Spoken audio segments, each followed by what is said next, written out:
On peut vivre sans richesse, presque sans le sou. Des seigneurs et des princesses, y en a plus beaucoup. Oui, mais sans la tendresse, Elle s'est l'amour ne éteinte serait à 80 ans, dans le calme d'une petite ville suisse.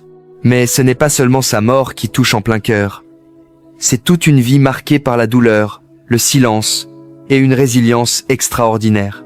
Marie Laforêt, une voix mélancolique qui a fait vibrer des millions de personnes.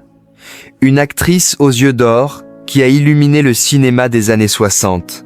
Une femme au destin tumultueux, dont la lumière cachait une ombre profonde. Née Maïtena Marie-Brigitte Doumnash en 1939, elle grandit dans un monde qui, dès son plus jeune âge, va la briser. À seulement 3 ans, elle subit un traumatisme sexuel atroce qui va hanter toute son existence. Un secret lourd, enfoui pendant des décennies, qui va façonner sa sensibilité, sa timidité et cette voix si émotive qui touchera des générations. Pourtant, rien ne semble pouvoir arrêter son talent. Dans les années 60, elle explose avec la nouvelle vague.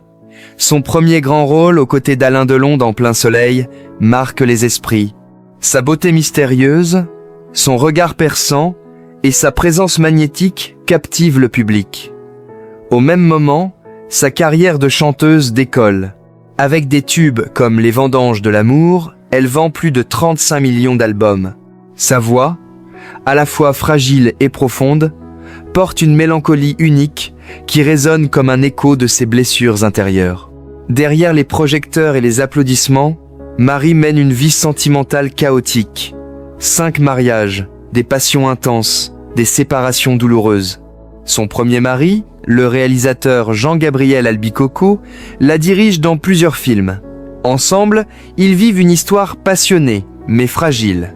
Viendront ensuite d'autres unions, dont celle avec Judas Azuelos, avec qui elle aura 2 enfants, dont la future réalisatrice Lisa Azuelos. Chaque relation porte la marque de son passé. Une quête d'amour mêlée à une peur profonde de l'abandon. Malgré le succès, la douleur ne disparaît jamais vraiment. Dans une interview bouleversante à Paris Match en 1998, elle révèle enfin ce viol subi à 3 ans. « Toute ma vie a été façonnée par cette expérience », confie-t-elle, la voix tremblante. Ce traumatisme l'a rendue timide, méfiante, mais il a aussi nourri son art.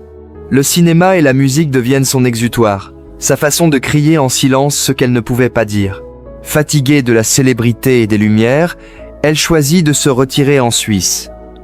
Là, elle vit plus discrètement, se tourne vers l'écriture, la peinture et une spiritualité grandissante. Elle élève ses enfants avec une distance protectrice, marquée par ses propres blessures.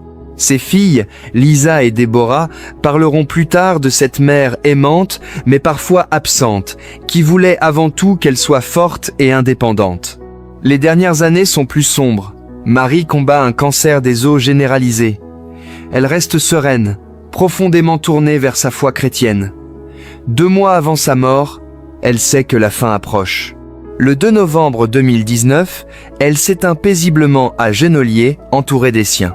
Mais son histoire ne s'arrête pas là.